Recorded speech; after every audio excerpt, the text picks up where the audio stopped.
Lambot siya, oh. Parang napipindot-pindot to. Gusto mong tumakbong mayor, ilabas mong mukha mo sa taas, magkaway-kaway ka sa labas. Original Odo, 53,305 kilometers pa lang. Ang ganda ng ano niya. Takaw na sa spaceship, no? What's up mga boss? Another day na naman tayo. Meron tayong titignan ngayon bagong unit. Bagong dating lang ito sa showroom natin. 2021 Ford Territory. Automatic transmission, 1.5 liters gas engine. Bags niya. Ganda, no? Piano black na may silver accent. Sa gulong niya, parang halos 60 to 70%.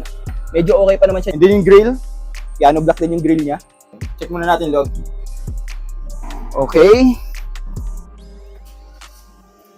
And lagi kong sinasabi, pag bibili ng kotse, para sa akin lang naman yun. Number one kong sine-check is, gusto ko malamig yung talagang aircon eh. Pwede ba?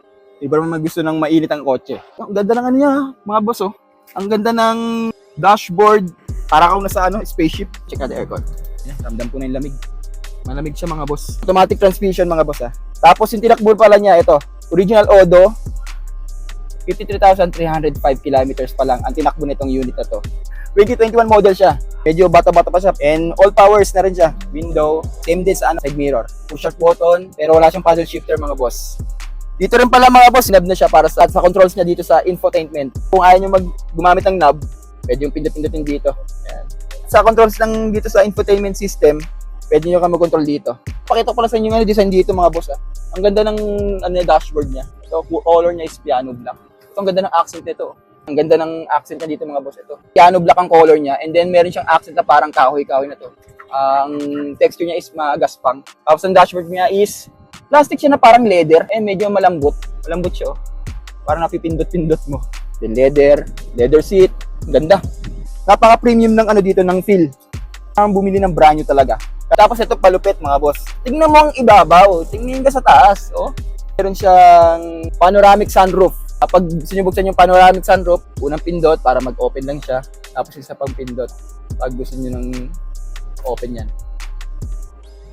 Wow! O diba? Pwede kayong gusto mong tumakbong mayor, ilabas mong mukha mo sa taas, magkaway-kaway ka sa labas. Nice! Visor.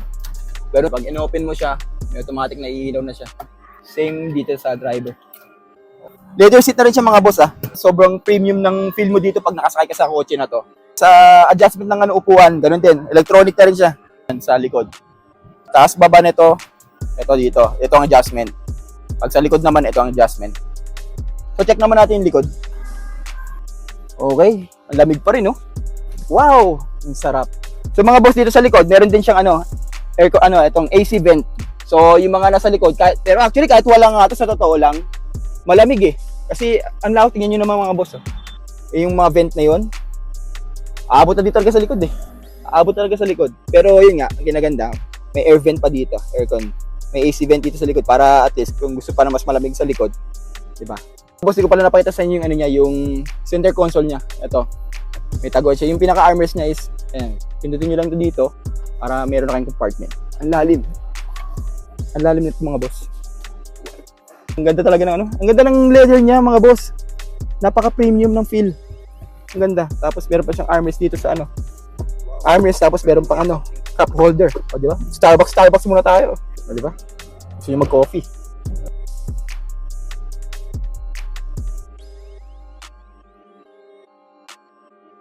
So yung mga boss, bale itong 2021 Ford Territory natin na automatic transmission. Ang presyo pala niya is 680,000.